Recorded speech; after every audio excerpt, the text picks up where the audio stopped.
അനധികൃത സ്വത്ത് സമ്പാദന കേസിൽ ടോം ജോസിനെതിരെ വിജിലൻസ് റിപ്പോർട്ട് കിട്ടിയ ശേഷം തുടർ നടപടിയെന്ന് ചീഫ് സെക്രട്ടറി. തനിക്കെതിരെ പരാതി കൊടുത്തയാളും വിജിലൻസ് ഉദ്യോഗസ്ഥരുമായി അവിശുദ്ധ കൂട്ടുകെട്ടെന്ന് ജേക്കബ് തോമസിനുള്ള കത്തിൽ ADGP N ശങ്കർ റെഡ്ഡി. അഴിമതി കേസുകളിൽ സർക്കാർ ധീരമായി മുന്നോട്ടു പോകണമെന്ന് VS. ഏക സിവിൽ കോഡ് വിഷയത്തിൽ ലോ കമ്മീഷന്റെ ചോദ്യാവലി ബഹിഷ്കരിക്കാൻ മുസ്ലിം സംഘടനകളുടെ യോഗത്തിൽ തീരുമാനം. ഏക സിവിൽ കോഡ് ഇന്ത്യയിൽ അപ്രായോഗികമെന്ന് വിലയിരുത്തൽ. മുസ്ലിം പേഴ്സണൽ ലോ ബോർഡിന്റെ പ്രചാരണത്തോട് സഹകരിക്കും. കേന്ദ്ര സർക്കാർ നീക്കത്തിനെതിരെ മതേതര പ്രസ്ഥാനങ്ങളോട് ചേർന്ന് പ്രവർത്തിക്കണമെന്ന് പ്രമേയം. വ്യവസായിയെ തട്ടിക്കൊണ്ടുപോയ കേസിൽ CPM Kalamassery area secretary Zakir Hussain സംസ്ഥാനം വിട്ടെന്ന് പോലീസ്. ഇന്നലെ കണ്ണൂരിൽ ഒളിവിൽ കഴിഞ്ഞ സക്കീർ കുടകിലേക്ക് കടന്നതായി സൂചന. സക്കീറിനെതിരെ ലുക്കൌട്ട് നോട്ടീസ് ഇറക്കാൻ പോലീസ് നീക്കം. കേസിലെ മൂന്നാം പ്രതിയെ തിരിച്ചറിഞ്ഞു.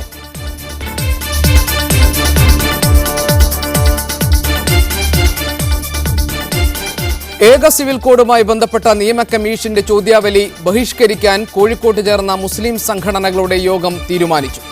മുത്തലാഖ് വിവാദം ഏകീകൃത സിവിൽ കോഡ് നടപ്പാക്കാനുള്ള ചൂണ്ടയിലെ ഇരയാണെന്ന് യോഗം വിലയിരുത്തി. ഏക സിവിൽ കോഡ് നടപ്പിലാക്കാനുള്ള കേന്ദ്ര സർക്കാരിന്റെ നീക്കങ്ങൾ പ്രതിരോധിക്കാൻ യോഗം തീരുമാനിച്ചു. ഇസ്ലാമിക ശരീഅത്ത് സമ്പൂർണ്ണമാണെന്നും അതിൽ ഭേദഗതി വരുത്തേണ്ട കാര്യമില്ലെന്നും യോഗം വിലയിരുത്തി. ഇസ്ലാമിക ശരീഅത്തിന്റെ എല്ലാ നിയമങ്ങളും വിശിഷ്ട വിവാഹമോചനം, അനന്തരാവകാശം മുതലായ വ്യക്തി നിയമങ്ങൾ സമ്പൂർണ്ണമാണെന്ന് ഞങ്ങൾ വിശ്വസിക്കുന്നു.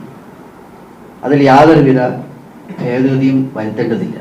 മുസ്ലിം വ്യക്തി നിയമ ബോർഡ് നടത്തുന്ന ഒപ്പുശേഖരണ പരിപാടിയിൽ പങ്കുചേരും. ഏക സിവിൽ കോഡിനെതിരായ നീക്കങ്ങളിൽ മറ്റു മതേതര പ്രസ്ഥാനങ്ങളുമായി സഹകരിക്കുമെന്ന് PK കുഞ്ഞാലിക്കുട്ടി പറഞ്ഞു. പിന്നെ ഇത് മുമ്പ് വെച്ചിട്ട് അതൊരു ചൂണ്ടയിലെ ഇരയാണ്, ഒരു ചൂണ്ടയിലെ ഇരയാണ്. അതുകൊണ്ട് അതിനാരും മുഖവിലക്കെടുക്കുന്നില്ല. അതൊരു കേന്ദ്ര ഗവൺമെന്റിന്റെ ഒരു നീക്കം. അതിനുവേണ്ടി മുത്തലാഖ് പറയുന്നതാണ് ലക്ഷ്യം, ശരീഅത്താണ്. പാണക്കാട് ഹൈദരലി ശിഹാബ് തങ്ങളുടെ അധ്യക്ഷതയിൽ ചേർന്ന യോഗത്തിൽ വിവിധ മുസ്ലിം സമുദായ സംഘടനകൾ പങ്കെടുത്തു. കാന്തപുരം സുന്നി വിഭാഗം യോഗത്തിൽ പങ്കെടുത്തില്ല. മീഡിയ 1 കോഴിക്കോട്. ഈ വിഷയം ചർച്ച ചെയ്യുകയാണ് സ്പെഷ്യൽ എഡിഷൻ എന്ന് വിശദമായി. എന്നോടൊപ്പമുള്ളത് MES president doctor Fazal Gafoor ഈ ചർച്ചയുടെ ഭാഗമായി ഉണ്ടാകും. മുസ്ലിം യൂത്ത് ലീഗിന്റെ PK ഫിറോസ് ഈ ചർച്ചയിൽ പങ്കെടുക്കും. BJPയെ പ്രതിനിധീകരിച്ച് ശ്രീ ജോർജ് കുര്യൻ ഈ ചർച്ചയിൽ ഉണ്ടാകും. ഗേൾസ് ഇസ്ലാമിക് ഓർഗനൈസേഷന്റെ പ്രസിഡന്റ് ശ്രീമതി P റുക്സാന എന്നോടൊപ്പം ന്യൂസ് ഫ്ലോറിൽ ഈ ചർച്ചയിൽ പങ്കെടുക്കാനുണ്ട്. സാമൂഹ്യ പ്രവർത്തകൻ ശ്രീ MN കാരശ്ശേരിയെ ടെലിഫോൺ ലൈനിൽ പ്രതീക്ഷിക്കുന്നു ഈ ചർച്ച. ഒപ്പം തന്നെ CPIM പ്രതിനിധി A വിജയരാഘവൻ അല്ലെങ്കിൽ മറ്റേതെങ്കിലും ഒരു CPM പ്രതിനിധിയെ ടെലിഫോണിലും പ്രതീക്ഷിക്കുന്നുണ്ട് ഇന്ന് special edition. Shrimati Ruksana, AP വിഭാഗം ഒഴികെ മുസ്ലിം സംഘടനകൾ ഇന്ന് കോഴിക്കോട്ട് യോഗം ചേർന്നു ലീഗിൻ്റെ നേതൃത്വത്തിൽ. ആ യോഗത്തിലുണ്ടായ തീരുമാനം ഇപ്പോൾ ഉണ്ടായിരിക്കുന്ന ഈ പുതിയ വിവാദം, മുത്തലാഖിൻ്റെ പശ്ചാത്തലത്തിൽ ഉണ്ടായിരിക്കുന്ന ഈ പുതിയ വിവാദം, ലോ കമ്മീഷൻ ജനങ്ങളിൽ നിന്ന് അഭിപ്രായം തേടുന്ന ഈ നിലപാട് അതിനെ അംഗീകരിക്കാൻ കഴിയില്ല. അത് ഏക സിവിൽ കോഡ് നടപ്പാക്കാൻ വേണ്ടിയുള്ള കേന്ദ്ര സർക്കാർ നീക്കത്തിൻ്റെ ആ ചൂണ്ടയിലെ ഒരു ഇരയാണ് എന്നതാണ്. ഇപ്പോൾ നിലനിൽക്കുന്ന മുസ്ലിം വ്യക്തി നിയമ ബോർഡിനെ പൂർണ്ണമായി അംഗീകരിച്ചുകൊണ്ടാണ് ഈ യോഗം പിരിഞ്ഞത്. എങ്ങനെ കാണുന്നു ഇതിനെ? എനിക്ക് തോന്നുന്നു നിലവിലെ സാഹചര്യത്തിൽ ലോ കമ്മീഷൻ ചോദ്യാവലി പുറപ്പെടുവിപ്പിച്ചെങ്കിലും പ്രത്യേകിച്ച് ഇന്ന് മുസ്ലിം സംഘടനകൾ ഏക സിവിൽ കോഡിനെ ശക്തമായി എതിർക്കുക എന്ന ഒരു തലത്തിൽ നിന്നുകൊണ്ട് തന്നെയാണ് തീർച്ചയായും പ്രതികരിക്കുന്നതും നിലപാടുകൾ സ്വീകരിക്കുന്നതും. ഇവിടെ അർത്ഥം മുത്തലാഖ് പ്രശ്നമല്ല എന്നതല്ല, മറിച്ച് മുത്തലാഖുമായി ബന്ധപ്പെട്ട് വ്യത്യസ്ത അഭിപ്രായങ്ങളുണ്ട്. അഥവാ മുത്തലാഖുമായി ബന്ധപ്പെട്ട് നിലവിൽ ആരെങ്കിലും അനീതിക്ക് ഇരയാവുന്നുവെങ്കിൽ അതിനെ പരിഗണിക്കേണ്ടതില്ല എന്നതല്ല ഇവിടെ പ്രശ്നമായി കണ്ടത്. എനിക്ക് തോന്നുന്നു ഇന്ന് മുസ്ലിം സംഘടനാ നേതാക്കൾ കൂടിയാലോചിച്ചതും ചർച്ച ചെയ്തതും ഏക സിവിൽ കോഡ് എന്ന ഒരു ചൂണ്ടയിട്ടുകൊണ്ട് യഥാർത്ഥത്തിൽ RSSും ഫാഷിസവും നടപ്പിലാക്കുവാൻ ഉദ്ദേശിക്കുന്നത്, അല്ലെങ്കിൽ കേന്ദ്ര സർക്കാർ നടപ്പിലാക്കാൻ ഉദ്ദേശിക്കുന്നത് യഥാർത്ഥത്തിൽ പൊതു സിവിൽ നിയമം എന്നതാണ്.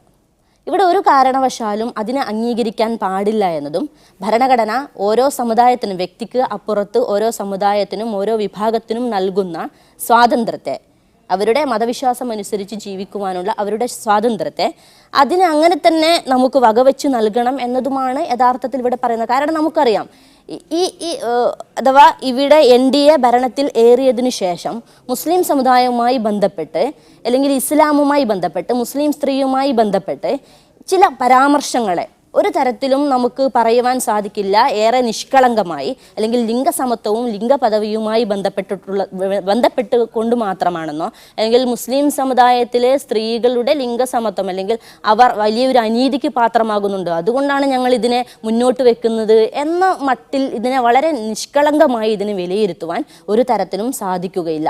അതുകൊണ്ട് തന്നെ കാരണം ഇവിടെ പരിഷ്കരണങ്ങളും നടക്കേണ്ടതും ഇവിടെ അതിനുവേണ്ടി തയ്യാറാവേണ്ടതും മുസ്ലിം സമുദായവും മുസ്ലിം സംഘടനാ നേതാക്കളും തന്നെയാണ്. ശരി, മുത്തലാഖ് സമ്പ്രദായം എന്നത് മൗലികാവകാശ ലംഘനമാണ് എന്ന നിലപാടാണ് കേന്ദ്ര സർക്കാരിനുള്ളത്. അതുകൊണ്ടാണ് മുത്തലാഖിനെതിരെ സത്യവാങ്മൂലം നൽകാൻ കേന്ദ്ര സർക്കാർ തയ്യാറായത്. BJPയുടെ ആ നിലപാടിനെ നിങ്ങൾ സംശയത്തോടു കൂടി അംഗീകരിക്കുന്നു? തീർച്ചയായും എങ്ങനെ സംശയിക്കാതിരിക്കും?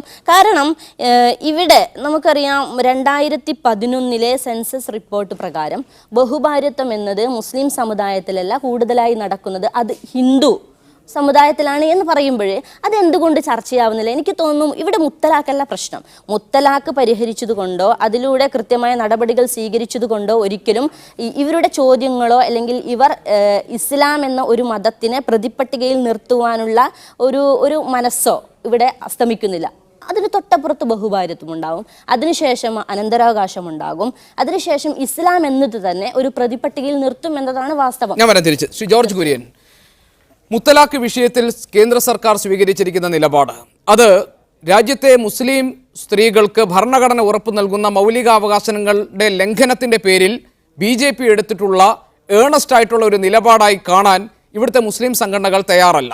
അതിൽ അവർ ഉന്നയിക്കുന്ന പ്രധാനപ്പെട്ട സംശയം ബഹുഭാര്യത്വം എന്നത് ഹിന്ദു സമുദായത്തിൽ കൂടി ഉണ്ടായിട്ടുള്ള ഒരു പ്രശ്നമായിരിക്കെ മുസ്ലിം സ്ത്രീകളുടെ അവകാശ സംരക്ഷണം എന്ന പേരിൽ BJP ഏക സിവിൽ കോഡ് നടപ്പാക്കാൻ വേണ്ടി നടത്തുന്ന നീക്കങ്ങളുടെ ഭാഗമായി മാത്രമേ നിങ്ങളുടെ ആ നിലപാടുകളെ സ്വീകരിക്കാൻ കഴിയൂ എന്നതാണ്. അതുകൊണ്ടാണ് ഇന്ന് കോഴിക്കോട് ചേർന്ന മുസ്ലിം സംഘടനകളുടെ യോഗം ഒറ്റക്കെട്ടായി ഇപ്പോഴുള്ള വ്യക്തി നിയമ ബോർഡിനെ പൂർണ്ണമായി അംഗീകരിക്കാനും അത് പൂർണ്ണതയിലെത്തി എന്ന തീരുമാനത്തിലെത്താനും പരിപൂർണമായി ഈ പറയുന്ന ലോ കമ്മീഷൻ്റെ ജനങ്ങളിൽ നിന്ന് അഭിപ്രായം തേടുന്ന ആ സമ്പ്രദായത്തെ ആ രീതികളെ പൂർണ്ണമായി തള്ളിക്കളയാനുമുള്ള തീരുമാനം അവരെടുത്തിരിക്കുന്നത്.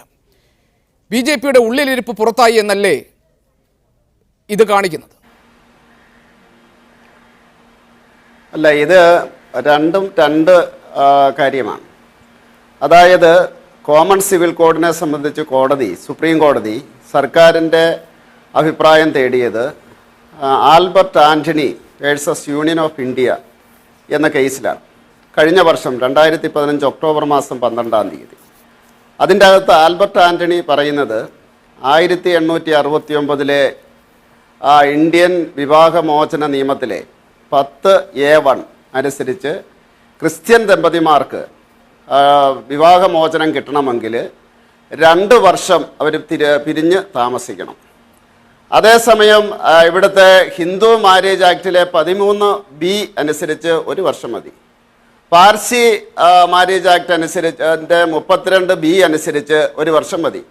ഇന്ത്യൻ മാരേജ് ആക്ട് അനുസരിച്ച് 28 സെക്ഷൻ 28 വെച്ച് 1 വർഷം മതി.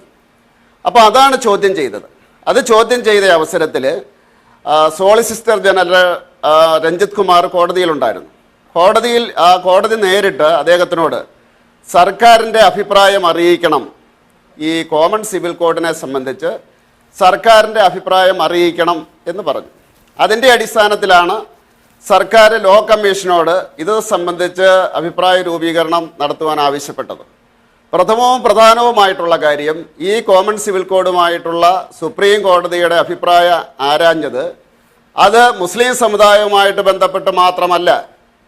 ഒരു ക്രിസ്ത്യൻ യുവാവ്, അത് ഈ കേരളവുമായിട്ട് ഒരു ബന്ധമുണ്ട്, സൗമ്യ ആൻ മാത്യു എന്ന് പറയുന്ന ഒരു പെൺകുട്ടി കേരള ഹൈക്കോടതിയിൽ ഇതേ ആവശ്യം തന്നെ ഉന്നയിക്കുകയും ജസ്റ്റിസ് വസന്ത് 2010 അദ്ദേഹം പറയുകയുണ്ടായി, ഈ വിവാഹ നിയമത്തിലെ, അതായത് വിവാഹമോചന നിയമത്തിലെ 1869 വിവാഹമോചന നിയമത്തിലെ 10A1 അത് പുനഃപരിശോധിക്കേണ്ടതാണ്. കോമൺ സിവിൽ കോഡിൻ്റെ ഒരു രീതിയിലേക്ക് വന്നെങ്കിൽ മാത്രമേ അത് സാധിക്കുകയുള്ളൂ എന്ന് അദ്ദേഹം പറഞ്ഞിരുന്നു. അപ്പോൾ അതുകൊണ്ട് കോമൺ സിവിൽ കോഡിനെ സംബന്ധിച്ചുള്ള ഈ അഭിപ്രായം ആരാഞ്ഞിരിക്കുന്നത് മുസ്ലിം സമുദായത്തെ സംബന്ധിച്ച് മാത്രമല്ല, അല്ലാതെ മുസ്ലിം സമുദായത്തെ പറ്റി ആണ് എന്നുള്ള ഒരു തെറ്റിദ്ധാരണ ഇപ്പോൾ ഉണ്ടായിട്ടുണ്ട്. എല്ലാ സമുദായത്തെ സംബന്ധിച്ചുമാണ് കോടതി പറഞ്ഞത്. ഇനി വേറൊന്ന്, ഈ ലോ കമ്മീഷൻ്റെ കാര്യം പറയുന്നത്, ചൗഹാനാണ് law commission chairman. Marxist communist പാർട്ടിയും കോൺഗ്രസും ഭരിച്ചുകൊണ്ടിരുന്നപ്പോൾ ഒരു ലോ കമ്മീഷൻ ചെയർമാനെ നിയോഗിച്ചിരുന്നു. അദ്ദേഹത്തിൻ്റെ പേരാണ് AR ലക്ഷ്മണൻ. ഇടതുപക്ഷവും കൂടി അദ്ദേഹത്തിൻ്റെ പേര് പിന്തുണച്ചതാണ്. അദ്ദേഹം 2006 സുപ്രീം കോടതിയുടെ ഒരു വിധിയുണ്ട്, എല്ലാ മാര്യേജുകളും എല്ലാ വിവാഹങ്ങളും ഗവൺമെൻറ് സ്ഥാപനത്തിൽ രജിസ്റ്റർ ചെയ്യണം. സമുദായത്തിൻ്റെയോ മതത്തിൻ്റെ അടിസ്ഥാനത്തിൽ പോരാ, അതിന് നിയമസാധ്യത നിയമപരമായിട്ടുണ്ടാകണമെങ്കിൽ അത് പഞ്ചായത്ത് അങ്ങനെയുള്ള സ്ഥാപനങ്ങളിൽ രജിസ്റ്റർ ചെയ്യണമെന്നുള്ളൊരു വിധിയുണ്ടായി. ആ വിധിയുണ്ടായപ്പോൾ AR ലക്ഷ്മണൻ അന്നത്തെ ലോ കമ്മീഷൻ ഇതുപോലെ തന്നെ ഒരു റിപ്പോർട്ട് സമർപ്പിക്കുകയുണ്ടായി. 2008 സമർപ്പിച്ചു. എനിക്ക് തോന്നുന്നത് ലോ കമ്മീഷൻ്റെ റിപ്പോർട്ട് 211, 212. അതിൽ വളരെ വ്യക്തമായിട്ട് പറയുന്നു കോമൺ സിവിൽ കോഡ് നടപ്പിലാക്കണമെന്ന്. അത് ഏതെങ്കിലും ഒരു മുസ്ലിം സമുദായത്തിൻ്റെ മാത്രമല്ല, എല്ലാ സമുദായത്തിലും, ഇവിടെ പറഞ്ഞല്ലോ ഹിന്ദു, അത് പരിഷ്കരിക്കണമെങ്കിൽ പരിഹരിക്കണം. അതുപോലെ തന്നെ ക്രിസ്ത്യൻസിൻ്റെ വേണം, ആ കാര്യത്തിൽ സംശയം വേണ്ട. ഇനി മുത്തലാഖിൻ്റെ കാര്യത്തിൽ ഈ വർഷം ഫെബ്രുവരി മാസം 28 ഷയാര ബാനു എന്ന് പറയുന്ന ഒരു സ്ത്രീ, അവർ കോടതിയിൽ പോയിട്ട് ശരീഅത്തിൻ്റെ കാര്യം പറഞ്ഞില്ല, കോമൺ സിവിൽ കോഡിൻ്റെ കാര്യവും പറഞ്ഞില്ല. ഈ മുത്തലാഖ് എന്ന് പറയുന്നത്, ആ സ്ത്രീ ഒരു പോസ്റ്റ് ഗ്രാജുവേറ്റാണ്, അവരെ ഭർത്താവ് നിരന്തരമായിട്ട് പീഡിപ്പിക്കുകയും 3 പ്രാവശ്യം എഴുതള്ളി പുറത്താക്കുകയും ചെയ്തു. അവർ ചോദിച്ചൊരു ചോദ്യം, ഇന്ത്യയിലെ ജനസംഖ്യയുടെ പകുതിയെങ്കിലും ഉണ്ടല്ലോ സ്ത്രീകൾ, ആ ആർട്ടിക്കിൾ 14, 21 അനുസരിച്ച് ഇത് വിവേചനമല്ലേ, ലിംഗവിവേചനമല്ലേ എന്ന് അവർ ചോദിക്കുന്നു. അപ്പോൾ സുപ്രീം കോടതിയെ സംബന്ധിച്ചിടത്തോളം ആ കേസിൽ കോമൺ സിവിൽ കോഡോ അല്ലെങ്കിൽ ശരീഅത്ത് നിയമമോ അല്ല പ്രശ്നം, ആർട്ടിക്കിൾ 14, 21 അത് സർക്കാരിനോട് ചോദിക്കുന്നു. ഈ സ്ത്രീ പറയുന്നത് സ്ത്രീകൾക്കെതിരെയുള്ള വിവേചനമാണ് ഈ മുത്തലാഖ് എന്നവർ പറയുന്നു. അതിനെപ്പറ്റി സർക്കാരിൻ്റെ അഭിപ്രായം പറയണം. ഞാൻ വിശ്വസിക്കുന്നത് ഏത് സർക്കാരായിരുന്നെങ്കിലും, കാരണം ഇന്ത്യയിലെ പകുതി വരുന്ന സ്ത്രീകളുടെ അവസര സമത്വത്തെ സംബന്ധിച്ച്, അവകാശ സമത്വത്തെ സംബന്ധിച്ച് ഈ അഫിഡവിറ്റ് തന്നെ കൊടുക്കുകയുള്ളായിരുന്നു, യാതൊരു സംശയം വേണ്ട. കാരണം അവിടെ കോമൺ സിവിൽ കോഡിനെ പറ്റി കോടതി ചോദിച്ചിട്ടില്ല, ശരീഅത്തിനെ പറ്റിയും ചോദിച്ചിട്ടില്ല, സ്ത്രീകളുടെ അവകാശത്തെ പറ്റിയാണ് ചോദിച്ചിരിക്കുന്നത്. അത് കോടതിയാണ് തീരുമാനിക്കേണ്ടത്. ആ കാര്യത്തിൽ സർക്കാരിൽ തീരുമാനിക്കേണ്ടത് കോടതിയാണ്. ലോ കമ്മീഷൻ്റെ കാര്യത്തിൽ അത് ഒരു സമന്വയം ഉണ്ടായെങ്കിൽ മാത്രമേ സാധിക്കുകയുള്ളൂ. കാരണം ഏതൊക്കെ സമുദായത്തിലെ, ഈ പരിഗണിക്കപ്പെടുന്ന സമുദായങ്ങളിലെയെല്ലാം ഭൂരിപക്ഷ സമുദായ അംഗങ്ങൾ അതിന് തയ്യാറാണെങ്കിൽ മാത്രമേ സംഭവിക്കുകയുള്ളൂ, യാതൊരു സംശയവും വേണ്ട. ഞാൻ താങ്കളിലേക്ക് തിരിച്ചു വരാം. MP രാജേഷ് MP, ഒപ്പം തന്നെ MN കാരശ്ശേരി, ഇരുവരും ടെലിഫോൺ ലൈനിലുണ്ട്. Shri MP Rajesh, civil code നടപ്പാക്കുന്നതുമായി ബന്ധപ്പെട്ട് പൊതുജനങ്ങളിൽ നിന്ന് അഭിപ്രായം തേടി നിയമ കമ്മീഷൻ പുറത്തിറക്കിയ ചോദ്യാവലി മുസ്ലിം സമുദായത്തെ ഉള്ളതല്ല എന്നതാണ് ഇവിടെ ജോർജ് കുര്യൻ BJPയുടെ പ്രതിനിധി വാദിച്ചത്. കാരണം അതിൽ പറയുന്നത്, അതിൽ അന്വേഷിക്കുന്നത് മുത്തലാഖ് നിരോധനം മാത്രമല്ല, ഹിന്ദു സ്ത്രീകളുടെ തുല്യ സ്വത്തവകാശം ഉറപ്പാക്കുന്ന കാര്യത്തിൽ ക്രിസ്ത്യൻ വിവാഹമോചനത്തിന് വേണ്ടി 2 വർഷത്തെ കാത്തിരിപ്പ് വിവേചനമല്ലേ തുടങ്ങിയ എല്ലാ സമുദായങ്ങളും ബാധിക്കുന്ന വിഷയങ്ങളിൽ ജനങ്ങളുടെ അഭിപ്രായം തേടുകയാണ് ലോ കമ്മീഷൻ ചെയ്തതെന്നാണ്. രണ്ടാമതായി അദ്ദേഹം ഇവിടെ പറഞ്ഞത്, ഷമീം അറയുടെ കേസ് കോടതി പരിഗണിക്കുന്ന സമയത്ത് അതിൽ മുത്തലാഖ് വിഷയം വന്നപ്പോൾ അവിടെ സ്ത്രീ വിവേചനം ഉണ്ടായിട്ടില്ലേ, ലിംഗവിവേചനം ഉണ്ടായിട്ടില്ലേ എന്ന ചോദ്യത്തിൻ്റെ അടിസ്ഥാനത്തിൽ സർക്കാരിന് ലിംഗവിവേചനം വെച്ചു പൊറപ്പിക്കാൻ കഴിയില്ല, അതുകൊണ്ട് തന്നെ മുത്തലാഖിനെതിരായി സത്യവാങ്മൂലം നൽകുകയാണ് ചെയ്തതെന്നാണ് ഈ വിശദീകരണം. മുത്തലാഖ് വിഷയത്തിൽ അതുപോലെ തന്നെ ഇപ്പോൾ ഏക സിവിൽ കോഡ് നടപ്പാക്കുന്നതുമായി ബന്ധപ്പെട്ട് ഈ അഭിപ്രായം തേടുന്ന കാര്യം, ഇത് രണ്ടും BJP ഏക സിവിൽ കോഡ് നടപ്പാക്കുക എന്ന ദുരുദ്ദേശത്തോടു കൂടി നടത്തുന്നതാണ് എന്ന് താങ്കൾ കരുതുന്നുണ്ടോ? എന്താണ് BJP ഇതിലൂടെ ലക്ഷ്യമിടുന്നത്? എന്താണ് ഈ വിഷയത്തിൽ താങ്കളുടെ പാർട്ടിയുടെ നിലപാട്? മുത്തലാഖും ഏക സിവിൽ കോഡും രണ്ടാണ്. രണ്ട് കാര്യത്തിലും ഞങ്ങളുടെ പാർട്ടിയുടെ നിലപാട് ഇതിനകം തന്നെ വ്യക്തമാക്കിയിട്ടുള്ളതാണ്. മുത്തലാഖിനെ ഞങ്ങളുടെ പാർട്ടി അംഗീകരിക്കുന്നില്ല. മുത്തലാഖിനെതിരായിട്ടുള്ള മുസ്ലിം സ്ത്രീകളുടെ പോരാട്ടത്തിന് പിന്തുണ പ്രഖ്യാപിച്ചിട്ടുള്ള പാർട്ടിയാണ് CPIM. മാത്രമല്ല, അല്പം ചരിത്രം ഓർമ്മിച്ചാൽ 86-ൽ രാജീവ് ഗാന്ധിയുടെ ഗവൺമെന്റ് ഷാബാനു കേസിൽ സുപ്രീം കോടതി പുറപ്പെടുവിച്ച വിധി വിവാഹമോചിതയായ മുസ്ലിം സ്ത്രീക്ക് ജീവനാംശം കൊടുക്കണമെന്ന വിധി മറികടക്കാനും അതുവഴി മുസ്ലിം വർഗീയവാദികളെ പ്രീണിപ്പിക്കാനും വേണ്ടി പാർലമെന്റിൽ നിയമം കൊണ്ടുവന്നപ്പോൾ അതിനെ ശക്തമായിട്ട് എതിർത്ത പാർട്ടി CPIM ആണ്. അതിനെ തുടർന്ന് CPIM-ന് നേരെ നടത്തിയിട്ടുള്ള ആക്രമണം, EMS-നെ ഉൾപ്പെടെയുള്ളവരെ ആക്രമിച്ചത് എല്ലാം ഓർമ്മിപ്പിക്കാൻ ഞാൻ ആഗ്രഹിക്കുന്നു. അപ്പൊ മുത്തലാഖിനെ അംഗീകരിക്കാനാവില്ല, അത് സ്ത്രീ വിരുദ്ധമാണ്. അതിനെതിരായിട്ടുള്ള മുസ്ലിം സ്ത്രീകളുടെ പോരാട്ടത്തെ ഞങ്ങൾ പിന്തുണയ്ക്കുന്നു. രണ്ടാമത്തെ കാര്യം ഏകൽ സിവിൽ കോഡാണ്. CPIM-ന്റെ അഭിപ്രായം എല്ലാ വ്യക്തി നിയമങ്ങളും, എല്ലാ സമുദായങ്ങളുടെ വ്യക്തി നിയമങ്ങളിലും സ്ത്രീ വിരുദ്ധമായിട്ടുള്ള കാലാനുസൃതമായിട്ട് പരിഷ്കരിക്കപ്പെടേണ്ട കാര്യങ്ങളുണ്ട്. അതിനകത്ത് തന്നെ, അതാത് സമുദായങ്ങൾക്കകത്ത് തന്നെ ഉള്ള ഉൽപ്പതിഷ്ണുക്കൾ, പരിഷ്കരണവാദികളായിട്ടുള്ള ആളുകൾ നേതൃത്വം കൊടുത്ത് ആവശ്യമുയർന്നു വരികയും സമവായം രൂപപ്പെടുകയുമാണ് ചെയ്യേണ്ടത്. ഏക സിവിൽ കോഡ് എന്നുള്ളത് അടിച്ചേൽപ്പിക്കാൻ പറ്റുന്ന ഒന്നല്ല. അങ്ങനെ അടിച്ചേൽപ്പിക്കുന്നത് ഗുണത്തെക്കാൾ ദോഷമാണ് ചെയ്യുക. ഇവിടെ BJP-യെ സംബന്ധിച്ച് BJP-യുടെ ലക്ഷ്യം ഏക സിവിൽ കോഡ് നടപ്പാക്കുക എന്നുള്ളതിനേക്കാൾ ഏക സിവിൽ കോഡിനെ ധ്രുവീകരണത്തിന്റെ ഒരു ഉപകരണമായിട്ട് ഉപയോഗിക്കുക എന്നതാണ്. അത് BJP എല്ലാ കാലത്തും ചെയ്തു വന്നിട്ടുണ്ട്. പല കാര്യങ്ങളും, രാമക്ഷേത്രം പോലെ തന്നെ ഏക സിവിൽ കോഡ്, ആർട്ടിക്കിൾ 370, ഇതൊക്കെ വർഗീയ ധ്രുവീകരണത്തിനുള്ള, അതുവഴി രാഷ്ട്രീയ നേട്ടം ഉണ്ടാക്കുന്നതിനുള്ള ഉപകരണങ്ങളായിട്ടാണ് BJP കണ്ടിട്ടുള്ളത്. ഇപ്പോ മോദി ട്രിപ്പിൾ തലാഖിനെ കുറിച്ച് പറയുന്നു. എന്നാൽ അദ്ദേഹം ഇന്നേ വരെ പെട്ടെന്ന് ഉത്തർപ്രദേശ് തെരഞ്ഞെടുപ്പ് എടുത്തപ്പോഴാണ് അദ്ദേഹത്തിന് ട്രിപ്പിൾ തലാഖിനെ കുറിച്ച് അദ്ദേഹത്തിന്റെ ആദ്യത്തെ പ്രതികരണം വരുന്നത്, മുത്തലാഖിനെ കുറിച്ചുള്ള പ്രതികരണം വരുന്നത്. എന്നാൽ സ്ത്രീകൾ വിവേചനം നേരിടുന്നത് മുത്തലാഖിന്റെ പേരിൽ മുസ്ലിം സമുദായത്തിലെ സ്ത്രീകൾ മാത്രമാണോ? അല്ല. മുസ്ലിം സമുദായത്തിലെ സ്ത്രീകൾ നേരിടുന്ന ഒരു വിവേചനത്തിന്റെ മുത്തലാഖ് അത് മാത്രമാണോ? മറ്റ് സമുദായങ്ങളിലെ ഭൂരിപക്ഷ സമുദായത്തിലെ, ഹിന്ദു സമുദായത്തിലെ സ്ത്രീകൾ വിവേചനം നേരിടുന്നില്ലേ? ഇന്ന് വരെ അദ്ദേഹം അതിനെതിരായിട്ടൊന്നും പറഞ്ഞിട്ടില്ലല്ലോ. ബഹുഭാര്യത്വം ഏറ്റവും കൂടുതലുള്ളത് ഹിന്ദു സമൂഹത്തിലാണ് എന്ന് കണക്കുകൾ, സർക്കാരിന്റെ തന്നെ കണക്കുകൾ തെളിയിക്കുന്നുണ്ടല്ലോ. ശതമാന കണക്ക് നോക്കിയാൽ തന്നെ ഏറ്റവും കൂടുതൽ അങ്ങനെയാണുള്ളത്. അതുപോലെ തന്നെ പ്രായപൂർത്തിയാവാത്ത വിവാഹമില്ലേ? ഇന്ത്യയിലെ ചില പ്രമുഖരായിട്ടുള്ള ആളുകളുടെ പോലും വിവാഹത്തെക്കുറിച്ച് അത്തരത്തിലുള്ള ആക്ഷേപങ്ങൾ ഉണ്ടല്ലോ. ഞാൻ അതിന്റെ ആരുടെയും പേരൊന്നും ഇപ്പോൾ പറയുന്നില്ല, എല്ലാവർക്കും അറിയും എന്നാണ് ഞാൻ വിചാരിക്കുന്നത്. അപ്പോ ഇത് സ്ത്രീ വിരുദ്ധമായിട്ടുള്ള കാര്യങ്ങൾ, സ്ത്രീകളോടുള്ള അനീതി എല്ലാ സമുദായങ്ങളുടെയും വ്യക്തി നിയമങ്ങളിൽ ഉണ്ട് എന്നതൊരു വസ്തുതയാണ്. ആ വ്യക്തി നിയമങ്ങൾ പരിഷ്കരിക്കപ്പെടുകയാണ് ചെയ്യേണ്ടത്. ഒരു 8 നിമിഷം ശ്രീ MP രാജേഷ്, ഒരു കാര്യം കൂടി അതിന്റെ ഭാഗമായി.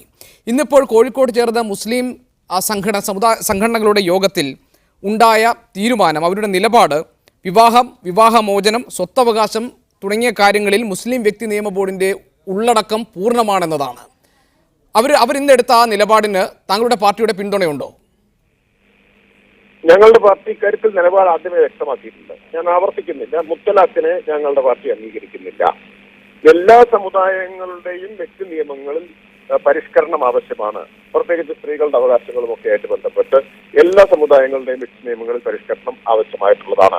അത് സർക്കാർ സിവിൽ കോഡ് വഴി, ഏകീകൃതമായ ഒരു സിവിൽ കോഡ് വഴി അടിച്ചേൽപ്പിക്കേണ്ട ഒന്നല്ല. അതാണ് അക്കാര്യത്തിലുള്ള ഞങ്ങളുടെ അഭിപ്രായം. ഞാൻ താങ്കളിലേക്ക് തിരിച്ചു വരാം. PK ഫിറോസ് ടെലിഫോൺ ലൈനുണ്ട്. ശ്രീ PK ഫിറോസ്, മുസ്ലിം സംഘടനകൾക്ക് എതിർപ്പുണ്ട്.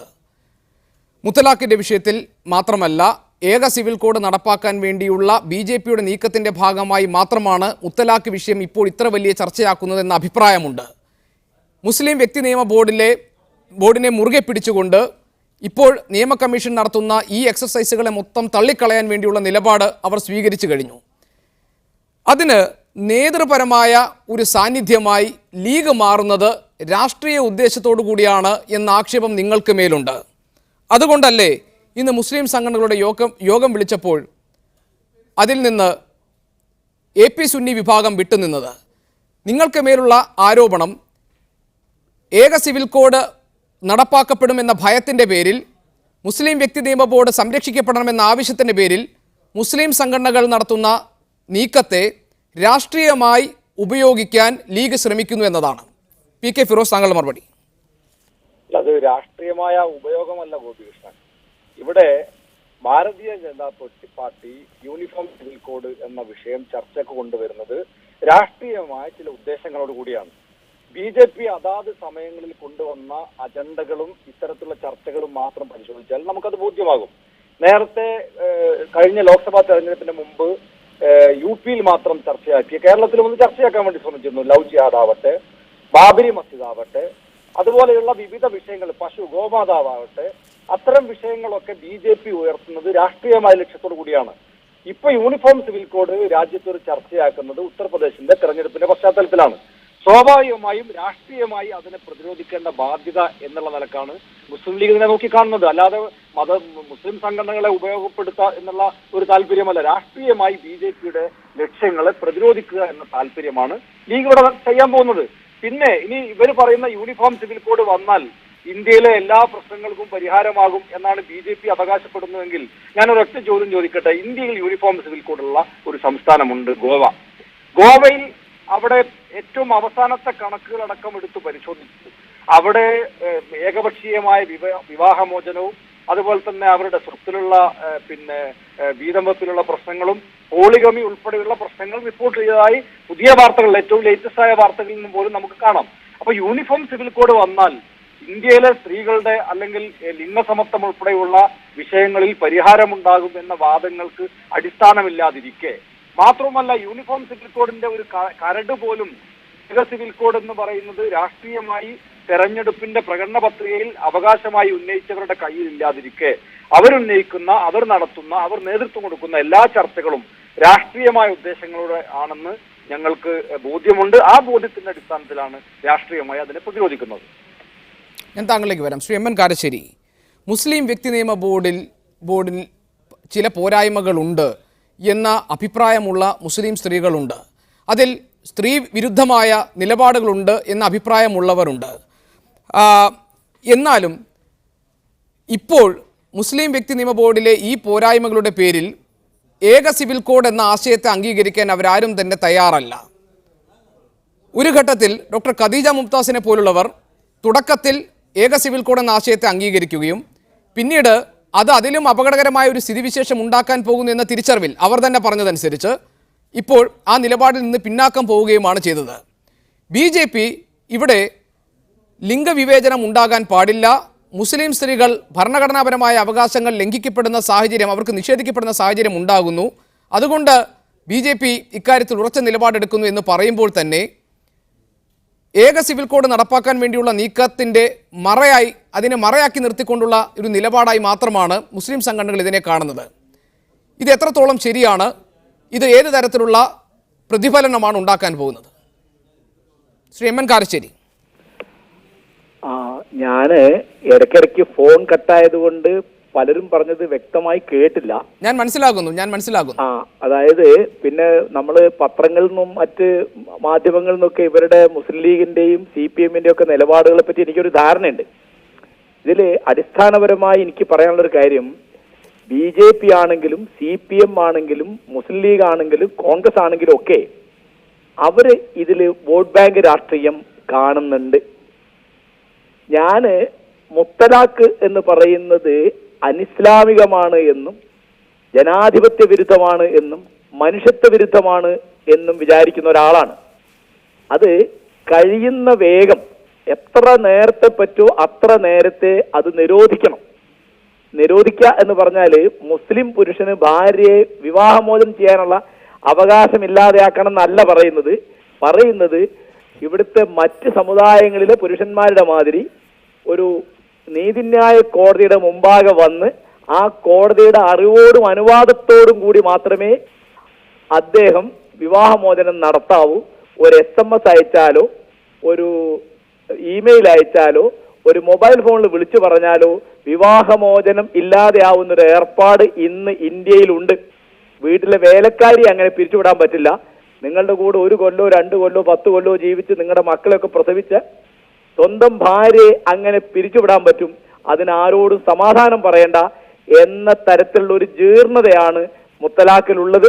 അത് ഭാഗ്യവശാൽ മുസ്ലിം സ്ത്രീകൾ തന്നെ അതിനെതിരായി രംഗത്ത് വന്നിട്ടുണ്ട്. മുസ്ലിം സംഘടനകളിൽ പ്രധാനപ്പെട്ട പലതും മുത്തലാഖ് ജീർണതയാണ് എന്നും അത് നിരോധിക്കണമെന്നും പറയുന്നുണ്ട് എന്നുള്ളതിൽ വലിയ ആശ്വാസം കാണുന്ന ഒരാളാണ് ഞാൻ.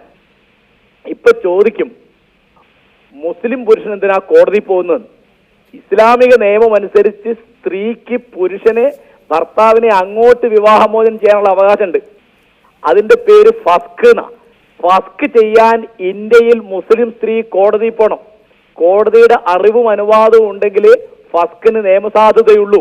അപ്പൊ സ്ത്രീക്ക് ഭർത്താവിന് ഉപേക്ഷിക്കാൻ കോടതിയിൽ പോകാമെന്നും പുരുഷന് സ്ത്രീയെ ഉപേക്ഷിക്കാൻ കോടതിയിൽ പോണ്ട എന്നും പറയുന്നത് മതമല്ല, അത് പുരുഷാധിപത്യമാണ് എന്നതിനെ പറ്റി ഒരു തർക്കമില്ല. ഒരു മിനിറ്റ് ശ്രീ എം.എൻ. കാരശ്ശേരി, താങ്കൾ ഈ പറഞ്ഞ മുസ്ലിം വ്യക്തി നിയമ ബോർഡിലെ സ്ത്രീവിരുദ്ധമായ വ്യവസ്ഥകൾ, അതിന് എതിരായിട്ടുള്ള സത്യസന്ധമായ നിലപാടാണ് BJP എടുക്കുന്നതെന്ന് അല്ലെങ്കിൽ കേന്ദ്ര സർക്കാർ എടുക്കുന്നതെന്ന് താങ്കൾ കരുതുന്നുണ്ടോ?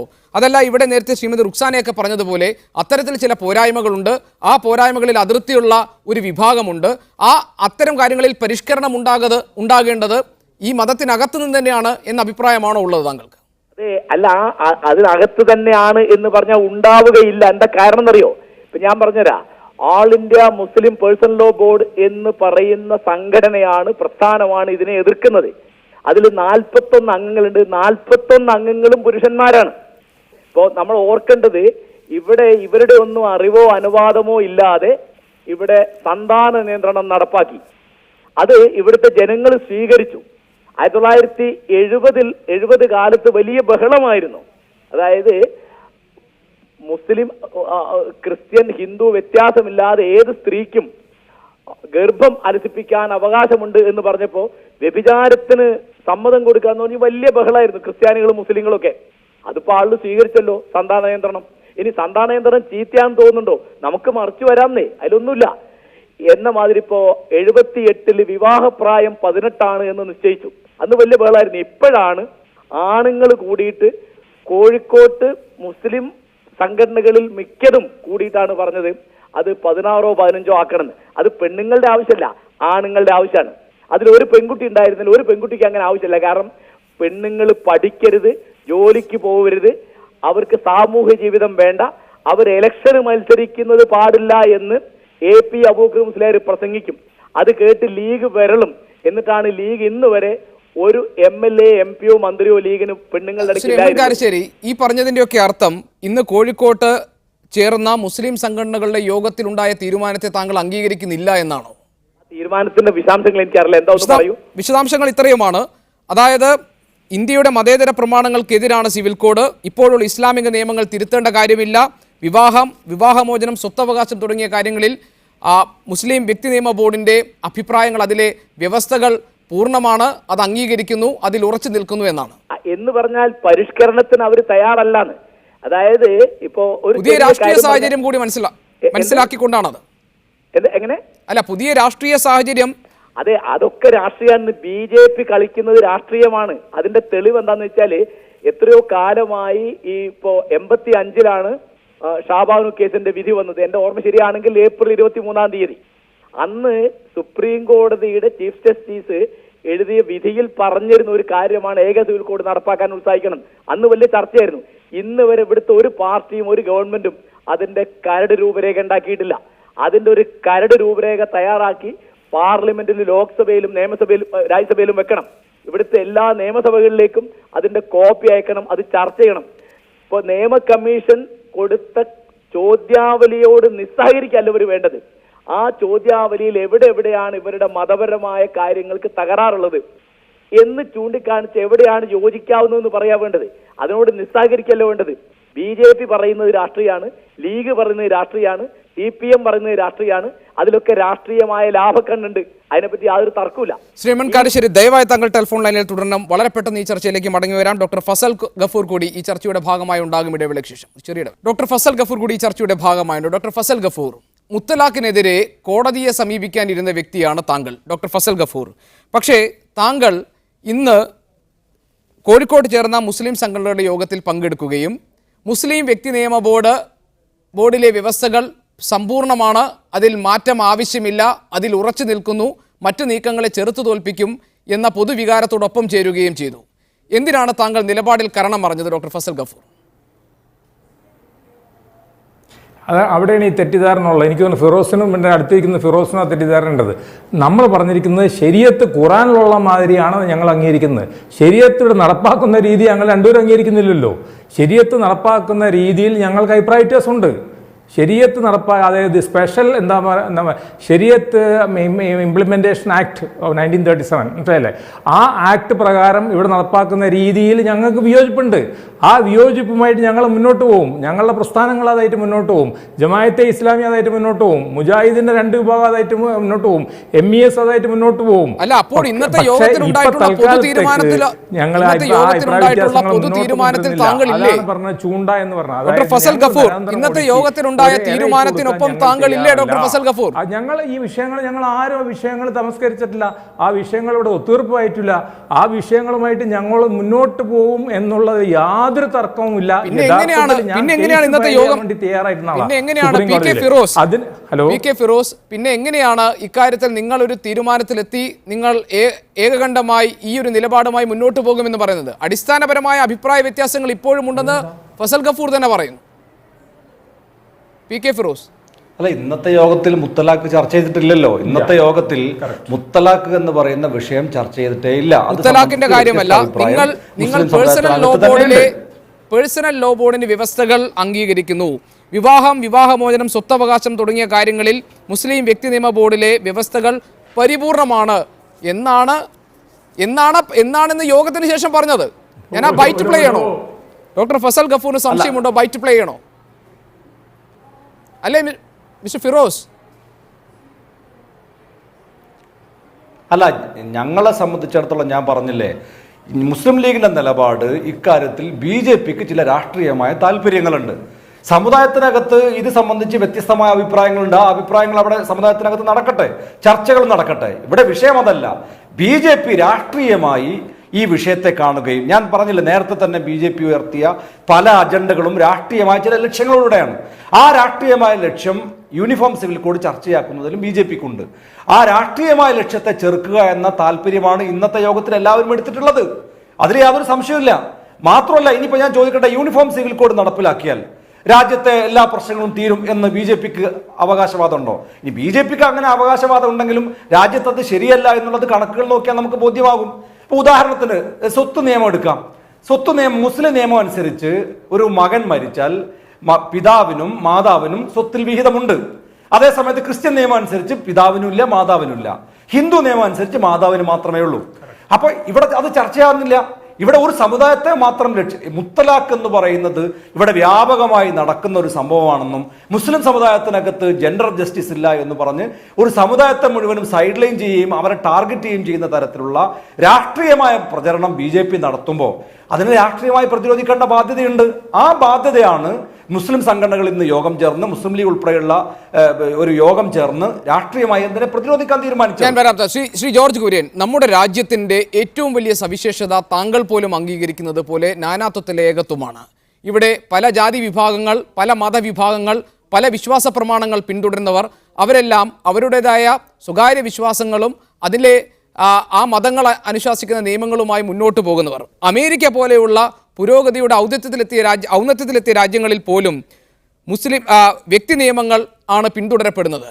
ഇവിടെ ഭാരതത്തിൻ്റെ കരുത്തായി നിൽക്കുന്ന ഈ ഘടകങ്ങളെ ഇല്ലായ്മ ചെയ്യുന്ന ഒരു ആശയത്തിന് വേണ്ടി നിങ്ങൾ നിൽക്കുകയും അത് അഖണ്ഡതയ്ക്കും സമത്വം സ്ഥാപിക്കാനും ആവശ്യമാണെന്ന് വാദിക്കുകയും ചെയ്യുന്നത് യുക്തിരഹിതമല്ലേ? അവിടെയല്ലേ BJPയുടെ ഈ രാഷ്ട്രീയ ആശയങ്ങളോട് വലിയ വിയോജിപ്പുകളും എതിർപ്പും ഉണ്ടായി വരുന്നത്? അല്ല, ഈ അഭിപ്രായം പറയാൻ വേണ്ടിയാണല്ലോ ലോ കമ്മീഷൻ ചോദിച്ചിരിക്കുന്നത്. അഭിപ്രായം പറയില്ല എന്ന് പറയുമ്പോൾ അതിൻ്റെ അകത്ത് എന്തോ ഒരു ഭീതിയുണ്ട്. കാരണം മുത്തലാഖിനെതിരെ അല്ലെങ്കിൽ മുത്തലാഖിന് അനുകൂലമായിട്ട് പറഞ്ഞാൽ ആ സമുദായത്തിലെ ജനങ്ങൾ മുഴുവൻ ഇവർക്കെതിരാകുമെന്ന് അവർക്കറിയാം. അതുകൊണ്ട് ഇത് രാഷ്ട്രീയമാണ് എന്ന് പറഞ്ഞ് രക്ഷപ്പെടാൻ വേണ്ടിയുള്ള ശ്രമമാണ്. കാരണം സുപ്രീം കോടതിയാണിത് ചോദിച്ചിരിക്കുന്നത്. രണ്ടും രണ്ട് കേസാന്ന് ഞാൻ വിശദീകരിച്ചു. ഫിറോസ് മുമ്പേ പറഞ്ഞു, ഗോവയിലെ കാര്യം പറഞ്ഞു. 1867 നിയമമുണ്ടാക്കുകയും 1870 മുതൽ കോമൺ സിവിൽ കോഡാണ് ഗോവയിൽ. 1961 പോർട്ടീസുകാർ പോയി. 1966 ഇന്ത്യൻ പാർലമെന്റ് ഐക്യകണ്ഠേന പാസ്സാക്കി കോമൺ സിവിൽ കോഡ് തുടരാൻ. 1981 ഇന്ദിരാഗാന്ധിയുടെ കാലഘട്ടത്തിൽ അത് മാറ്റിയിട്ട് 1937 ശരിയത്ത് ആക്ട് നടപ്പിലാക്കാൻ വേണ്ടി ഒരു ശ്രമം നടന്നു ഗോവയിൽ. അവിടെ മുസ്ലിം സ്ത്രീകളും മുസ്ലിം ചെറുപ്പക്കാരും ശക്തമായിട്ട് എതിർത്തതിൻ്റെ ഫലമായിട്ട് ആ ശ്രമം നടന്നില്ല. അപ്പോൾ അതും കൂടി പരിഗണിക്കണം. മാത്രമല്ല ഇത് ഒരു സമുദായത്തിലേക്ക് വേണ്ടി മാത്രമല്ല, ഇത് സമവായത്തിലൂടെ മാത്രമേ നടപ്പിലാക്കാൻ സാധിക്കുകയുള്ളൂ. അതാണല്ലോ ലോ കമ്മീഷനിലേക്ക് അത് കൊടുത്തിരിക്കുന്നത്. പിന്നെ പറയുന്നു ഇതിന് ഡ്രാഫ്റ്റ് ഉണ്ടാക്കണമെന്ന്. എങ്ങനെ ഡ്രാഫ്റ്റ് ഉണ്ടാക്കും? ജനങ്ങളുടെ അഭിപ്രായം അറിഞ്ഞിട്ട് അതിനുശേഷമല്ലേ ഉണ്ടാക്കാൻ സാധിക്കുള്ളൂ. 1954 പാർലമെന്റിൽ ഹിന്ദു കോഡ് ആക്ട് അവതരിപ്പിക്കുന്ന അവസരത്തിൽ ജവഹർലാൽ നെഹ്റു പറഞ്ഞു, കോമൺ സിവിൽ കോഡ് ആർട്ടിക്കിൾ 44 അനുസരിച്ച് ഭരണഘടനയിൽ മാർഗനിർദ്ദേശ തത്വത്തിൽ 44 കോമൺ സിവിൽ കോഡ് വേണമെന്ന് ഭരണഘടന പറയുന്നുണ്ട്. പക്ഷേ അതിന് പക്വമായില്ല നമ്മുടെ രാജ്യം എന്നാണ് പറഞ്ഞത്. ഇത് വിചിത്രമെന്ന് പറയട്ടെ. ഇപ്പൊ രാജേഷ് ഇവിടെ പറഞ്ഞല്ലോ, രാഷ്ട്രീയം തന്നെ പറയാതിരിക്കാൻ നിർവാഹമില്ല.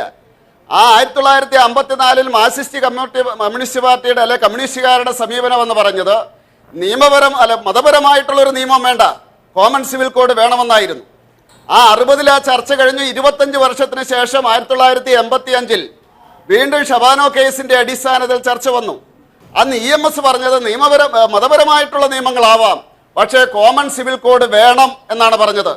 അത് 90 ചർച്ച അവസാനിച്ചു. ഇപ്പോൾ 25 വർഷം കഴിഞ്ഞപ്പോൾ വീണ്ടും സുപ്രീം കോടതിയുടെ നിർദ്ദേശത്തിന്റെ അടിസ്ഥാനത്തിൽ ചർച്ച വന്നിരിക്കുന്നു.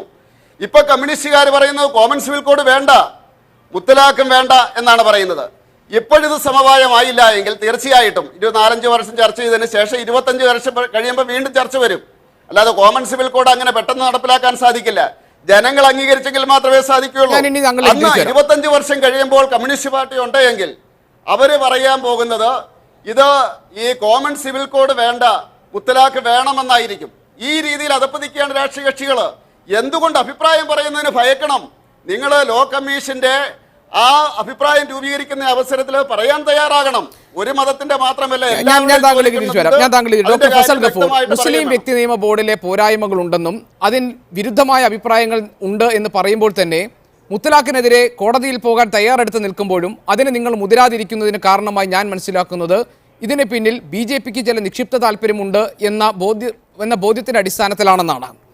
BJP ഈ വിഷയത്തിൽ എടുക്കുന്ന നിലപാട് ഇതിൽ മുൻവിധികളോടെയുള്ള സമീപനം ഉണ്ടാകുന്നു, ചർച്ചകൾ നടത്തേണ്ട സമയത്ത് അതിൽ നിന്ന് ബോധപൂർവം പിൻവാങ്ങുന്നു എന്നതാണ്. എന്താണ് കോമൺ സിവിൽ കോഡ് നടപ്പാക്കുന്ന കാര്യത്തിൽ BJPക്കുള്ള രാഷ്ട്രീയം? എങ്ങനെയാണ് അവർ അത് നടപ്പാക്കാൻ ഉദ്ദേശിക്കുന്നത്? എന്താണ് താങ്കൾ ഉൾപ്പെടെയുള്ളവർ അതിൽ സംശയിക്കുന്നതും ഭയക്കുന്നതും? അതായത് മനസ്സിലാക്കേണ്ടത് ഇന്ത്യയിലെ പുരോഗമന പ്രസ്ഥാനങ്ങളെന്നറിയപ്പെടുന്ന നവോത്ഥാന പ്രസ്ഥാനങ്ങളായിട്ടുള്ള നമ്മുടെ ജമാഅത്തെ ഇസ്ലാമി ഷെയ്ഖ് കാരക്കുന്നിൻ്റെ പുസ്തകം ഉണ്ട്, വിവാഹമോചനം എന്ന് പറഞ്ഞിട്ടുള്ള. അദ്ദേഹം ഹുസൈൻ മടവൂർ അദ്ദേഹത്തിൻ്റെ അഭിപ്രായം പറഞ്ഞിട്ടുണ്ട്. നമ്മുടെ KNM ഔദ്യോഗികമായിട്ട് തന്നെ പ്രമേയം പാസ്സാക്കിയിട്ടുണ്ട്. MESും അവരുടെ കൂടെ തന്നെയാണ്. ഞങ്ങൾ അങ്ങനെ തന്നെയാണ് നിന്നിരുന്നത്. പക്ഷേ എന്താ പറ്റിയെന്ന് വെച്ചാൽ ആ ക്വസ്റ്റ്യനെയർ വന്നപ്പോൾ ആ ക്വസ്റ്റ്യനെയർ വളരെ വിചിത്രമായൊരു ക്വസ്റ്റ്യനെയറാണ്. അത് റഫറൻഡം മാതിരിയാണ് വന്നിരിക്കുന്നത്. എങ്ങനെയാണ് റഫറൻഡം? ഒരു മതത്തിൻ്റെ ചട്ടങ്ങളെ പറ്റിയിട്ടും ആ മതത്തിൻ്റെ ആചാരങ്ങളെ പറ്റിയിട്ടും മറ്റു മതത്തിലുള്ളവർ ഇരുന്നിട്ട് അഭിപ്രായം പറയാം. അത് ലോകത്ത് എവിടെയെങ്കിലും കേട്ടിട്ടുണ്ടോ? സ്കോട്ട്ലൻഡിലെ റഫറൻഡം നടക്കുമ്പോൾ സ്കോട്ടിഷുകാരാണ് അതിൽ പങ്കെടുത്തിട്ടുള്ളത്. കാശ്മീരിൽ റഫറൻഡം നടത്തണമെന്നുണ്ടെങ്കിൽ UN പ്രധാനമായി നടത്തുന്നത് കാശ്മീരിലാണ് നടത്തേണ്ടത്. ഇവിടെ നടന്നിരിക്കുന്നത് എന്താണെന്ന് വെച്ചാൽ അത് മാത്രമല്ല. അതിൽ ഞാൻ ചോദിക്കട്ടെ, ഹിന്ദു അൺഡിവൈഡഡ് ഫാമിലിക്ക് കിട്ടിയിട്ടുള്ള ടാക്സ് കൺസെഷൻ അതിനെപ്പറ്റി ഒന്നും പറഞ്ഞിട്ടില്ല. രണ്ടാമത് നമ്മുടെ ഹിന്ദു രണ്ടാം ഭാര്യമാരെ നമ്മൾ കേൾക്കുന്നുണ്ടല്ലോ. കരുണാനിധിയുടെ രണ്ടാമത്തെ ഭാര്യയായിട്ടുള്ള രാജാത്തി അമ്മാൾ അല്ലെങ്കിൽ ദയാലു അമ്മാൾ, അവരുടെ സ്റ്റാറ്റസ് എന്താണ്? അവർക്ക് കരുണാനിധിയുടെ സ്വത്തിൽ അവകാശമുണ്ടോ ഇല്ലയോ? മുലായം സിംഗിന്റെ രണ്ടാമത്തെ ഭാര്യ, അവർക്ക് സ്വത്തിൽ അവകാശമുണ്ടോ ഇല്ലയോ? ഈ സ്വത്ത് അവകാശം. മൂന്നാമത്തെ ചോദ്യം ജോർജ് കുര്യനോടും കൂടി ഉണ്ട്. BJPയുടെ ഇതൊക്കെ ക്വസ്റ്റ്യനിയറിൽ വരണ്ടല്ലേ? മതം മാറിയിട്ട് ഇസ്ലാം മതത്തിലോട്ട് മതം മാറിയിട്ട് രണ്ടാം വിവാഹം ചെയ്യുന്നതിനെതിരായിട്ട് സർല മുടുകൽ കേസ് നിലനിൽക്കുന്നു. അതേസമയം ഭാരതീയ ജനതാ പാർട്ടിയുടെ MP ആയിട്ടുള്ള ഹേമ മാലിനി ധർമ്മേന്ദ്രയെ രണ്ടാം വിവാഹം ചെയ്യുന്നു, ഇസ്ലാമായിട്ട് കൺവെർട്ട് ചെയ്തിട്ട്. ഇപ്പൊ ധർമ്മേന്ദ്രയും ഹേമ മാലിനി ഹിന്ദുക്കളായിട്ട് തന്നെ ജീവിക്കുന്നു. അപ്പൊ ബൈഗാമി അനുസരിച്ചിട്ട് ഹേമ മാലിനിനെ അറസ്റ്റ് ചെയ്യണ്ടേ? ധർമ്മേന്ദ്രനെ അറസ്റ്റ് ചെയ്യണ്ടേ? അപ്പൊ ഇത്തരത്തിലുള്ള ജോർജ് കുര്യൻ ഇത്തരത്തിലുള്ള ഒരുപാട് ക്വസ്റ്റ്യനർ ഞാൻ ഈ ചർച്ച വെൽക്കം ചെയ്യുന്നു. എന്തുകൊണ്ടാണെന്നറിയോ? എല്ലാവരുടെയും പറയട്ടെ, ഇത് എന്താണെന്ന് വെച്ചാൽ പൊതുസമൂഹത്തിൽ കുറേ വർഷങ്ങളായിട്ടുള്ള ഒരു ധാരണ എന്താണെന്ന് വെച്ചാൽ ഈ രണ്ടാം വിവാഹവും ഈ മുത്തലാഖും ഒക്കെ നടത്തുന്നത് മുസ്ലിമുകൾ മാത്രമാണെന്നാണ് എൻ്റെ അഭിപ്രായത്തിൽ. ചരിത്രത്തിൽ ആദ്യത്തെ മുത്തലാഖ് നടത്തിയിട്ടുള്ളത് ആരാ? തമാശയാണ്, ഇനി വേറെ എടുക്കണ്ട. ആദ്യത്തെ നടത്തിയിട്ടുള്ളത് ശ്രീരാമൻ സീതയെ മുത്തലാഖ് ചെയ്തു. അത് തന്നെയാണ് സംഭവം, മനസ്സിലായില്ല? അപ്പോൾ അതുമാതിരിയുള്ള മുത്തലാഖുകളും കാര്യങ്ങളൊക്കെ ചെയ്യുന്നുണ്ട്. അപ്പോൾ ഞാൻ പറഞ്ഞത് എന്താണെന്ന് വെച്ചിട്ടുണ്ടെങ്കിൽ ആ ക്വസ്റ്റ്യനെയർ വന്നോട് കൂടിയിട്ട് നമുക്ക് മനസ്സിലായി. മറ്റേ നമ്മൾ വിചാരിച്ചിരുന്നത് സുപ്രീം കോടതി ഇത് നല്ല സതുദ്ദേശത്തോട് കൂടിയിട്ട് ഇതൊക്കെ ചർച്ച ചെയ്യണമെന്നാണ്. ഇവിടെ നടന്നിരിക്കുന്നത് അങ്ങനെയല്ല. ഇവിടെ ഒരു സമുദായത്തെ മാത്രം, ബാക്കിയൊക്കെ എന്താ ചെയ്യുക, പൊതിഞ്ഞു വെച്ചിരിക്കുകയാണ്. അതേമാതിരി തന്നെ ഇന്ന് നടന്ന സംഭവം പറഞ്ഞുതരാം. ഈ അരുണാചൽ പ്രദേശിലെ മുഖ്യമന്ത്രിയുടെ 3ാമത്തെ ഭാര്യ എന്ന് നിങ്ങളുടെ പത്രങ്ങളിൽ പറയുന്നു. അവർ നോമിനേഷൻ ഫയൽ ചെയ്തിരിക്കുകയാണ്. മരിച്ചുപോയ പോളിന്റെ ഭാര്യ, മുഖ്യമന്ത്രി മരിച്ചുപോയ ആ 3ാമത്തെ ഭാര്യ. എങ്ങനെ ഒരു 3ാമത്തെ ഭാര്യ ഉണ്ടാവും? ഹിന്ദു ഇതനുസരിച്ചിട്ട് എങ്ങനെ ഒരു 3ാമത്തെ ഭാര്യ ഉണ്ടാവും? അതേമാതിരി തന്നെ നിങ്ങൾ പറയുന്നുണ്ട് ഹിന്ദു മറ്റേ മാരേജ് ആക്ട്, ഹിന്ദു മാരേജ്, ഇതെല്ലാം നിങ്ങൾ പറയുന്നത് ഏക സിവിൽ കോഡ് നടപ്പാക്കണം. അങ്ങനെയാണെങ്കിൽ 1967 മറ്റേ അമെൻമെന്റ് ഓഫ് ഹിന്ദു മാരേജ് ആക്ട് കൊണ്ടുവന്നില്ലേ തമിഴ്നാട് അസംബ്ലിയിൽ? അത് കൊണ്ടുവന്നത് ആരാ? DMK ആണ് കൊണ്ടുവന്നത്. DMK അണ്ണാദുര അവതരിപ്പിച്ചു. അതനുസരിച്ചിട്ട് സെൽഫ് റെസ്പെക്ട് മാരേജിലോട്ട് കാര്യങ്ങൾ പോയി. അവിടെ പുരോഹിതന്മാർ ആവശ്യമില്ല എന്ന് പറഞ്ഞു. അപ്പൊ ഇതൊക്കെ പല ചർച്ചകൾ, പല സമുദായങ്ങളിലും പല പ്രശ്നങ്ങൾ നടക്കുന്നുണ്ട്. അതുകൊണ്ട് ഞാൻ വീണ്ടും സ്വാഗതം ചെയ്യണം. ഇനിയും ഈ ചർച്ച നടക്കട്ടെ. ഞാനും ബാക്കിയുള്ളവർ തയ്യാറാണ് നിങ്ങളുടെ മുന്നിൽ വന്നിരുന്നിട്ട് എന്ത് ചോദ്യത്തിന്. ജോർജ് കുര്യൻ, ഞാൻ താങ്കളിലേക്ക് വരാം ഒരു നിമിഷം. അതിനു മുൻപ് ശ്രീമതി റുക്സാന, 2 ചർച്ചകൾ ഇവിടെ വന്നു.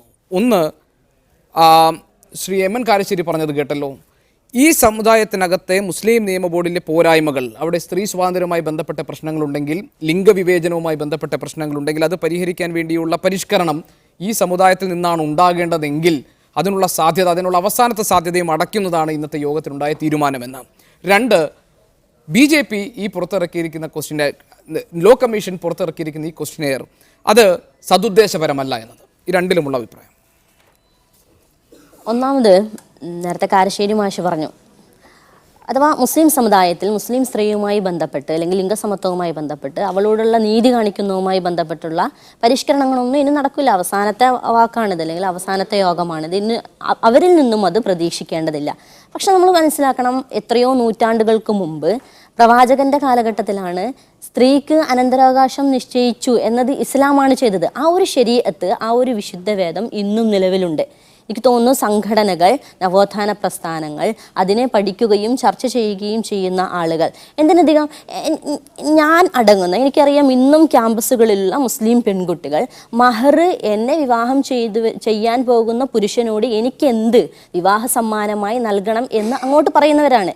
അതനുസരിച്ച് ഇങ്ങോട്ട് തന്നാൽ മാത്രമാണ് വിവാഹം സാധുവാവുകയുള്ളൂ എന്ന ഇസ്ലാമിൻ്റെ വളരെ മനോഹരമായ ഒരു ഒന്നിനെ നടപ്പിലാക്കിക്കൊണ്ടിരിക്കുകയാണ് ഇന്ന് ചെയ്തത്. അത് മാത്രമല്ല, എന്നെ വിവാഹമോചനം ചെയ്യുകയാണെങ്കിൽ ആ മഹർ അങ്ങോട്ട് തിരിച്ചു കൊടുക്കേണ്ടതില്ല എന്നതാണ് ഇസ്ലാം. എനിക്ക് തോന്നുന്നു 1939 മുസ്ലിം സ്ത്രീയുമായി ബന്ധപ്പെട്ട് നിയമമുണ്ടാകുന്ന സമയത്ത് ഹുൽ എന്ന, അഥവാ സ്ത്രീക്ക് അങ്ങോട്ട് വിവാഹമോചനം ചെയ്യാം എന്ന ഒരു നിയമം വന്നത് 1939 അതിനും എത്രയോ ശേഷമാണ് ഹിന്ദു വിവാഹ നിയമപ്രകാരം 1955 ഹിന്ദു സമുദായത്തിലെ സ്ത്രീകൾക്ക് അങ്ങോട്ട് വിവാഹമോചനം ചെയ്യാം എന്നത് നിലവിൽ വരുന്നത്. ഞാൻ പറഞ്ഞു വരുന്നത്, പരിഷ്കരണങ്ങൾ തീർച്ചയായും നടക്കേണ്ടത് മുസ്ലിം സമുദായത്തിനകത്തും സംഘടനകൾക്കകത്തും തന്നെയാണ്.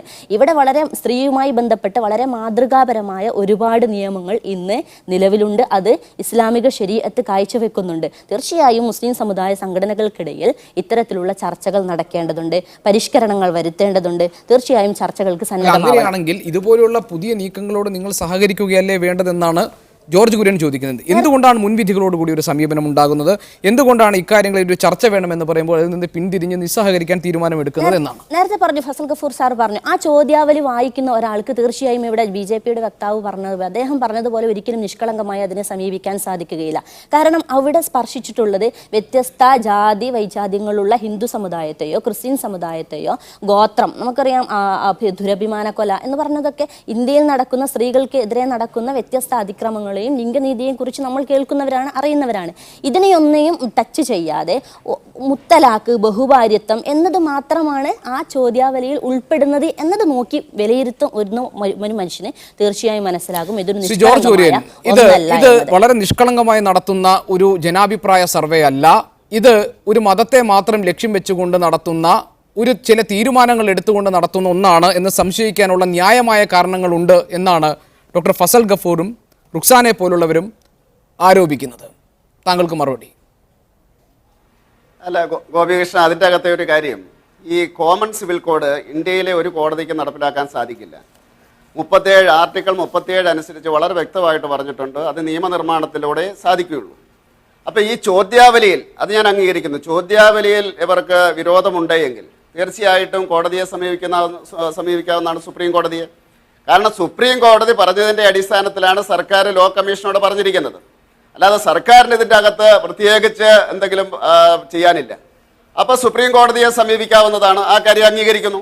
പക്ഷേ എന്തുകൊണ്ട് ഞങ്ങൾ അഭിപ്രായം പറയില്ല? കാരണം മുത്തലാഖിന് അനുകൂലമായിട്ട് നിന്നാൽ ഇന്ത്യയിലെ മുസ്ലിം സമുദായത്തിലെ ജനങ്ങൾ ഇവർക്കെതിരായിട്ട് തിരിയും. കാരണം ഈ പറയുന്നത് പോലെ അവർ പിന്തിരിപ്പൻ ചിന്താഗതി ഒന്നും ഉള്ളവരല്ല ഇവിടുത്തെ മുസ്ലിം സമുദായത്തിലെ ജനങ്ങൾ. അതുകൊണ്ട് ഇത് BJP ആണ്, BJP അത് നടപ്പിലാക്കാൻ പോവുകയാണ് എന്നൊക്കെ പറയുന്നു. പക്ഷെ വേറൊരു കാര്യം, മുത്തലാഖിൻ്റെ കാര്യത്തിൽ കോടതിക്ക് തീരുമാനം എടുക്കാൻ സാധിക്കും. കാരണം അത് ആർട്ടിക്കിൾ 14, 21 അനുസരിച്ചാണ് ഷെയാറ ബാനു കോടതി പോയിരിക്കുന്നത്. അതിൻ്റെ അത് ശരീഅത്തിനെ ചോദ്യം ചെയ്തിട്ടില്ല. അതുപോലെ തന്നെ ഈ കോമൺ സിവിൽ കോഡ് വേണമെന്നും പറഞ്ഞിട്ടില്ല. അത് കോടതിയുടെ തീരുമാനമായിരിക്കാം, അത് സുപ്രീം കോടതിക്ക് തീരുമാനിക്കാം. പിന്നെ വേറൊരു കാര്യം, ഇപ്പം ശ്രീ ഫസൽ ഗഫൂർ സാർ പറഞ്ഞല്ലോ ഇവിടെ ഹിന്ദുക്കളുടെ ഇടയിൽ ബഹുഭാര്യത്വമുണ്ട് എന്ന്. നമുക്കറിയാം ഈ ബലാത്സംഗം നമ്മൾ നിരോധിച്ചിരിക്കുകയാണ്. അത് 176 അനുസരിച്ച് ശിക്ഷാർഹമാണ്. പക്ഷേ ബലാത്സംഗം ചെയ്ത പലരെയും കോടതി വെറുതെ വിടുന്നു. അതുകൊണ്ട് 176 എടുത്തു കളയണമെന്ന് നമ്മൾ ആവശ്യപ്പെടില്ലല്ലോ. അതുപോലെ കൊലപാതകം നിരോധിച്ചിരിക്കുകയാണ്, 302 പലരെയും വെറുതെ വിടുന്നു. അതുകൊണ്ട് 302 വേണ്ട എന്ന് നമ്മൾ പറയില്ലല്ലോ. ഏതാനും ഉദാഹരണങ്ങൾ ചൂണ്ടിക്കാണിച്ചിട്ട് അവർക്കെതിരെ കേസിനാരും പോയിട്ടില്ല, അവരെ ശിക്ഷിച്ചിട്ടില്ല. അതുകൊണ്ട് ആർക്കും ഈ നിയമം വേണ്ട എന്ന് പറയുന്നത് പരിഷ്കൃത ഒരു സമൂഹത്തിന് ചേർന്നതല്ല. അതുകൊണ്ട് തീർച്ചയായിട്ടും ചർച്ച ചെയ്യണം. ചർച്ച ചെയ്തിട്ട് വേണ്ട എന്ന് വെച്ചോളൂ. ഇതാരും അടിച്ചേൽപ്പിക്കാൻ പോകുന്നില്ല, അടിച്ചേൽപ്പിക്കാൻ പറ്റില്ല, ഡ്രാഫ്റ്റ് പോലും ഉണ്ടാക്കാൻ സാധിക്കില്ല. നമ്മുടെ ഭരണഘടന അനുസരിച്ച് സമവായത്തിലൂടെ മാത്രമേ സാധിക്കുകയുള്ളൂ. അതാരും പേടിക്കണ്ട. അപ്പം അതുകൊണ്ട് തുറന്ന സമീപനം വേണം. സ്വർണ്ണ സമീപനത്തിന്റെ അടിസ്ഥാനത്തിൽ ഇപ്പോൾ ഈ സമുദായങ്ങൾ, ക്രിസ്ത്യൻ സമുദായം, മുസ്ലിം സമുദായം, ഹിന്ദു സമുദായം ഒക്കെ ഈ കോമൺ സിവിൽ കോഡിന് തയ്യാറല്ല എങ്കിൽ നമുക്ക് മാറ്റിവെക്കാം. ചർച്ച അവസാനിപ്പിക്കാനുള്ള സമയമായി. മുസ്ലിം വ്യക്തി നിയമ ബോർഡിലെ വ്യവസ്ഥകളിന്മേൽ അവിശ്വാസമല്ല എതിർപ്പുള്ള വിയോജിപ്പുള്ളവർ പോലും ഇന്ന് ഒന്നായി ഒരു മേശയ്ക്ക് ചുറ്റും ലീഗിനൊപ്പം ഇരുന്നു. ഇവിടെ ഇപ്പോഴുണ്ടായിരിക്കുന്ന ഏക സിവിൽ കോഡിനെ കുറിച്ചുള്ള പുതിയ സംവാദം, അതിന് വഴിയൊരുക്കിയ ലോ കമ്മീഷന്റെ നീക്കങ്ങൾ, അതിനെതിരായ നിലപാട് സ്വീകരിച്ചു. അപ്പോഴും AP വിഭാഗം ഇന്ന് നിങ്ങളുടെ ചർച്ചകളുടെ ഭാഗമാകാൻ നിന്നില്ല. അവർക്കും മുത്തലാഖ് ഉൾപ്പെടെയുള്ള വിഷയത്തിൽ വ്യക്തമായ നിലപാടുകൾ ഉണ്ടായിരുന്നിട്ട് പോലും ലീഗ് ഇതൊരു രാഷ്ട്രീയ ലക്ഷ്യത്തോടുകൂടി നടത്തുന്നു എന്ന ബോധ്യം കൊണ്ടല്ലേ അവർ ഇത്തരം ചർച്ചയുടെ ഭാഗമാകാതിരുന്നത്? ഇല്ല, അവരെന്താണ് പങ്കെടുക്കാത്തതെന്നുള്ളത് അവരാണ് അറിയിക്കേണ്ടത്.